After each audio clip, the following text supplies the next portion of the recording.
Hello everyone, good morning. আশা করি তোমরা সবাই অনেক ভালো আছো, সুস্থ আছো। আমরাও কিন্তু বেশ ভালো আছি। আর একটা নতুন ব্লগে তোমাদের সবারই ওয়েলকাম জানাইতেছি। এখন সময় হইতেছে ওই সকাল 6টার মতো। তো আজকের ব্লগটা আমি এইখান থেকে শুরু করলাম। আই হোপ আজকের এই ব্লগটা তোমাদের ভালো লাগবে। ঘুম থেকে উঠে ঠাকুর প্রণাম কইরা প্রতিদিনের মতো আজকের দিনটাও শুরু করলাম, যাতে দিনটা ভালো যায়। তারপরে ফ্রেশ হইয়া মাথাটা আঁচড়াইলাম আর একটু লিপ বাম দিলাম। এইবার আস্তে ধীরে সকালের যে কাজকর্মগুলি থাকে এগুলি শুরু করবো। আর হাজব্যান্ডের জবের থেকে মর্নিং ডিউটিটা শুরু হয়েছে। আমারও না কাজের রুটিনটা একটু চেঞ্জ করবার চেষ্টা করতেছি, কারণ আগের মতো কাজ করলে না এখন আর ঠিক পারি না, মানে সময়ের মধ্যে সব কিছু করতে পারি না। তো আস্তে ধীরে নিজের রুটিনটাও চেঞ্জ করা শুরু করে দিছি। এত দিনের অভ্যাসটা তো আর একদিনে চেঞ্জ হয়ে যাইতো না, তো একটু একটু করে চেঞ্জ করতে লাগবো। তো চেষ্টা করি সকাল থেকে ওই যাতে কাজগুলি আমি সুন্দর করে করতে পারি আর অভ্যাসগুলি যাতে একটু একটু করে চেঞ্জ করতে পারি। তাহলে চলো বন্ধুরা, এই যে কাজগুলি শুরু করার আগে সকালবেলা টিফিনটা সারম। ইদানিং না সকালবেলা একটু লাল চা খাবার ভীষণ ইচ্ছে করে। আর আকাশটাও না সকাল থেকে একটু মেঘলা মেঘলা ভাব হয়ে রয়েছে। তো লাল চা আর মুড়ি দিয়ে সেটা সকালের টিফিনটা সারমু। সকালবেলা চেষ্টা করি টিফিনটা যাতে একটু ভালো করতে পারি, কারণ সারাদিন তো আর সেরকম কোনো খাওয়া কিছু হয় না। ওই হাজব্যান্ড আইলে তারপরে দুপুরে খাওয়া দাওয়াটা হয়। তো সকালবেলা যদি পেটটা ভর্তি থাকে, টিফিনটা ভালো হয়, তাইলে দেখবা সারাদিন কাজ করার কিন্তু এনার্জিটাও খুব ভালো থাকে। তো যাই হোক, সকালবেলা টিফিনটা সারলাম। তারপর ওই চার বাসন কইটা দইয়া রাইখা দিছি। আর এইদিকে বয়াই দিছি ডালটা। কালকে রাত্রেই তো ডালটা ভালো করে দইয়া ভিজাই রাখছিলাম। আর জানো তো বন্ধুরা, আজকে 2-1 দিন ধরে না আগের দিন রাত্রেই যা রান্না করবো সমস্ত সবজি কইটা কাইটটা রাইখা দেই, যাতে সকালবেলা আমার এতটা ঝামেলা না হয়। আর এতে না আমার কাজটা অনেকটাই যেমন তাড়াতাড়ি হয়ে যায়গা। আর এই সবজি তারপরে মশলাপাতি যদি আগের থেকে রেডি করা থাকে, তাইলে দেখবা কাজ করাটা না এতটাও কঠিন মনে হয় না। দেখবা চটজলদি কিন্তু সমস্ত কাজগুলি হয়ে যায়গা। তো যাই হোক, ওইদিকে ডালটা বুয়াইয়া এবার আয়া পড়ছি এই যে গড়দোয়াটা গুছাইমো। তো ডালটা সিদ্ধ হইতে হইতে এইদিকে গড়দোয়াটা সুন্দর করে গুছাইয়া সকালে যে ডাস্টিংটা আছে এইটাও সাইরালামু। তো প্রথমে আগে ঘরের যে জানালাগুলি আছে এগুলি খুললা দিছি। এত সুন্দর একটা বাতাস আইতাছে, বেশ ভালো লাগতেছিল। আর আজকে না আকাশটা মেঘলা হয়ে থাকলেও ভীষণ একটা গরম লাগতেছে। তো বাতাসটা বেশ ভালো লাগতেছে কাজগুলি করতে। তো আগে বিছনাটা ভালো করে জাইরা বেডশিটটা টান টান করে পাতাইলাম।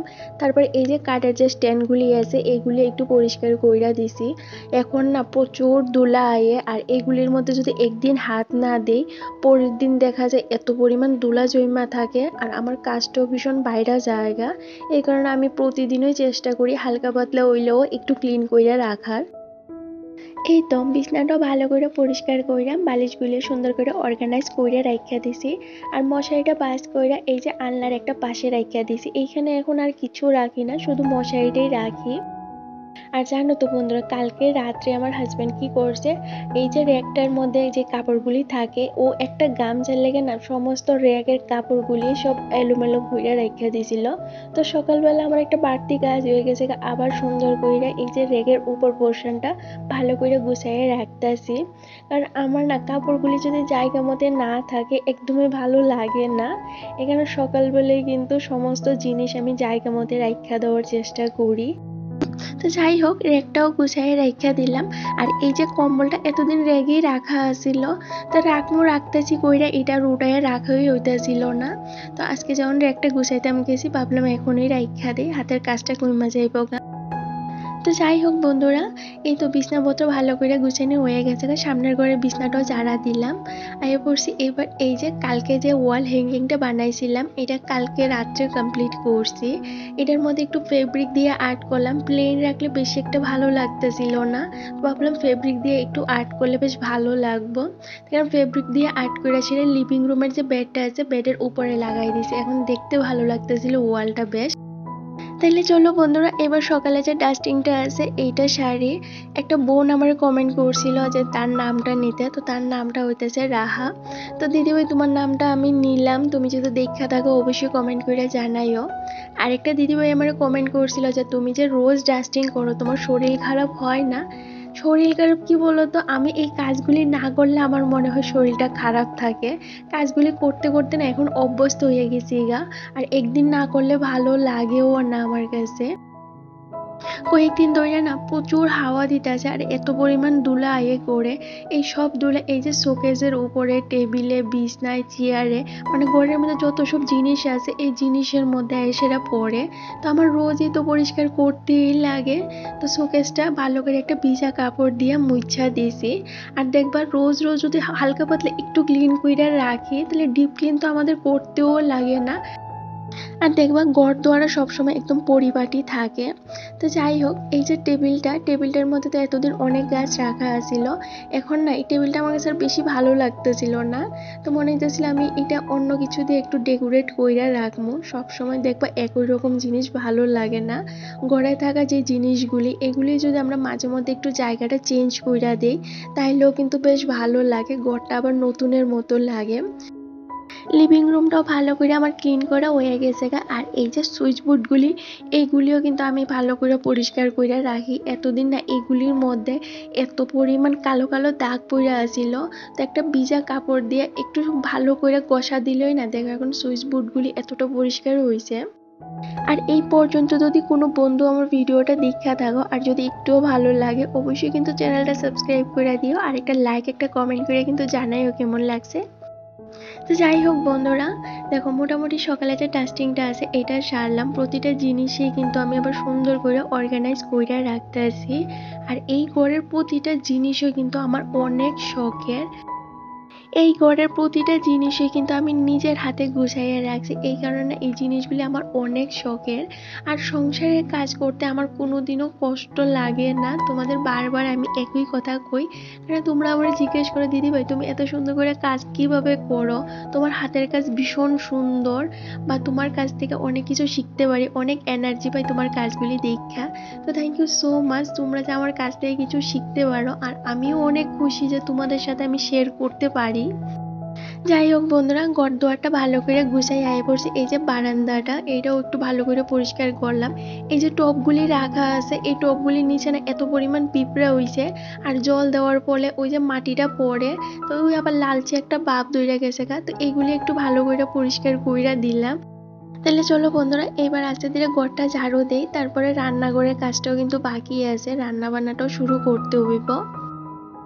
আর জানো তো বন্ধুরা, আমি সকালবেলা চেষ্টা করি আগে ঘরদোয়ারটা ভালো করে গুছাইয়া তারপরে কিন্তু রান্নাঘরে যাইতে। কারণ রান্নাঘরে একবারে গেলে বাইরে আইতে কিন্তু অনেকটা সময় লাগে। কারণ রান্নাঘরেই দেখবো সারাদিনের মধ্যে সবচেয়ে বেশি সময় কাটে আমাদের।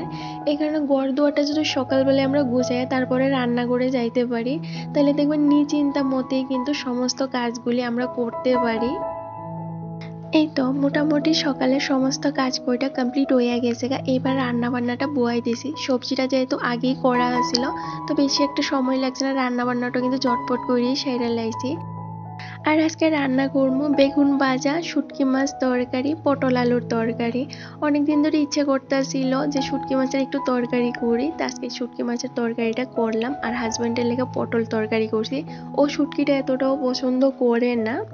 তো যাই হোক, ওইদিকে রান্নাটা বয়া সকালের যে বাসনগুলি আসিল এইগুলিও আমি জায়গা মতো রাইখা দিতেছি। তো রান্নাঘরের কাজটা আমি চেষ্টা করি রান্না করার সাথে সাথে যাতে কইরা লাইতে পারি। আর আজকে না একটু স্কিন কেয়ারও করার আছে, অনেক দিন হয়েছে স্কিন কেয়ার করা হয় না। তো ভাবলাম আজকে রান্না বান্নাটা তাড়াতাড়ি কইরা সাইরা এই যে একটু স্কিন কেয়ার করবো। মুখে না এত পরিমাণ ট্যান হইছে, তো আমি একটা হোমমেড স্ক্রাব ইউজ করলাম যেটা আমি নিজে বাড়িতেই বানাই। তো স্ক্রাবটা ইউজ করে একটু ওয়েট করলাম, শুকানোর পরে সঙ্গে সঙ্গে স্নানটা সাইরে আয়া পড়ছি। এইবার চলো তেল সিঁদুরটা দিয়ে ঠাকুর পূজাটা দিমু, তারপর রান্না করে একটু কাজ আছে এগুলি সারমু। রান্না বান্নাটা সাইরা স্নানটা কইরা আইয়া পড়ছি। কালকে মাথার তেল দিছিলাম আর এত গরম লাগতেছিল, এখানে সঙ্গে সঙ্গে স্নানটা সাইরা আইয়া পড়ছি। তো রান্নাঘরটা পরিষ্কার করা হইছে না, তো ভাবলাম স্নানটা সাইরে আগে ঠাকুর পূজাটা দেই, তারপর রান্নাঘরটা পরিষ্কার করবো। আর ওইদিকে তো আমার হাজব্যান্ড আওয়ার সময় হয়ে যাইতেছে গা, এই কারণে ভাবলাম রান্নাঘরটা পরিষ্কার কইরা ও আওয়ার পরে তারপরে একসঙ্গে খাওয়া দাওয়াটা করবো। আর দেখবা বন্ধুরা, প্রতিদিন একই রুটিন ফলো করতে আমাদের একদমই ভালো লাগে না, একটা একঘেয়েমি লাগে। তো মাঝে মধ্যে সেম রুটিনটাই যদি আমরা একটু চেঞ্জ করে সেটা ফলো করি, তাহলে দেখবা একঘেয়েমিও লাগে না আর কাজগুলিও হয়ে যায়গা। যেমন আমারই দেখো, আজকে আমি রান্না কইরা সাইরা সঙ্গে সঙ্গে স্নানটা কইরা আয়া পড়ছি, আয়া ঠাকুর পূজাটা দিয়া এইবার কিন্তু কিচেন ক্লিন করতেছি। কিচেনটাও পরিষ্কার কইরা সারলাম। ওই রান্না বান্না করার পরে যে বাসন কইটা বললো, ওই বাসন কইটা ধুইয়া সেইটা কিন্তু স্নানটা সাইরা আইয়া পড়ছি। আর এই যে মরিচের কৌটাটাও ধুইয়া দিয়েছিলাম, তো এইটাও শুকাই গেছে, আবার এটা জায়গা মতো রাখিয়া দিছি। এবার চলো দুপুরে খাওয়া দাওয়াটা সারি। হঠাৎ করে হাজবেন্ড ফোন কইরা কইতাছে ওর আইতে একটু লেট হইব, আমি খাওয়া দাওয়াটা কইরা লাইতাম। তো যাই হোক বন্ধুরা, দুপুরে খাওয়া দাওয়াটা সারলাম। যে এটো বাসন কইটা আছিল এই কইটাও দইয়া রাইখা পড়ছি। আর এখন ঘরের যে দরজা জানালাগুলি আছে এগুলিও লাগাই দিতে, নাইলে একটু পরেই না এত মশা হইব যে সন্ধ্যার সময় ঘরে বওয়াই যাইতো না। তাইলে চলো এবার তোমাদের সাথে একটা গিফট শেয়ার করি। এটা আমার হাজব্যান্ড আমারে গিফট করছে। যেহেতু আমি ওই ডিআইওয়াই এর কাজ করতে ভীষণ পছন্দ করি, এই কারণে ও আমারে একটা রঙের কৌটা আর ব্রাশের সেট গিফট করছে, যে এইটা পাই আমি অনেক খুশি। কারণ এতদিন আমার কাজ করতে ভীষণ অসুবিধা হইতো। তো যাই হোক, এখন থেকে আমি তোমাদের সাথে আরো অনেক ডিআইওয়াই শেয়ার করতে পারবো। তাইলে চলো বন্ধুরা, এবার তোমাদের আমার একটু ঘরটা ঘুরাইয়া দেখাই। যে সকাল 6টার থেকে 12টার মধ্যে কিন্তু আমার সমস্ত কাজকর্ম হইয়া গেছে আর ঘর দোয়ারে একদম গুছাইয়া পরিপাটি কইরা রাখি। তো প্রতিদিন আমি এইভাবেই কাজ করি, দীক্ষা ওই সমস্ত কাজগুলি টাইমের মধ্যে গুছাইয়া করতে পারি আর তোমাদের সাথে আমি শেয়ার করতে পারি। আর মধ্যবিত্ত পরিবারে কাজের কিন্তু অভাবও হয় না, তবে একটু বুদ্ধি আর একটু পরিশ্রম করলে দেব সমস্ত কাজগুলি কিন্তু গুছাইয়া করা যায়। তাহলে আজকের ব্লগটা এইখানেই শেষ করতেছি। ভালো লাগলে চ্যানেলটা সাবস্ক্রাইব করে দিও। আজকের জন্য টাটা।